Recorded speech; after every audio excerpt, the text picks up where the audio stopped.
Scheduling a meeting from the Zoom web portal is quick and easy. From the Meetings tab, click the Schedule a New Meeting button. You're able to change the topic of that meeting, in addition to the date, the time, and the duration of that meeting. If it needs to occur frequently, you're able to set this as a recurring meeting and change how often it will occur.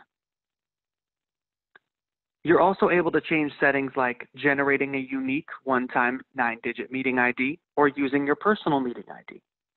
You're able to require a meeting password and change the video default settings for both the host and the participants in your meetings. You're also able to go further and enable join before host, muting participants upon entry, and the waiting room feature.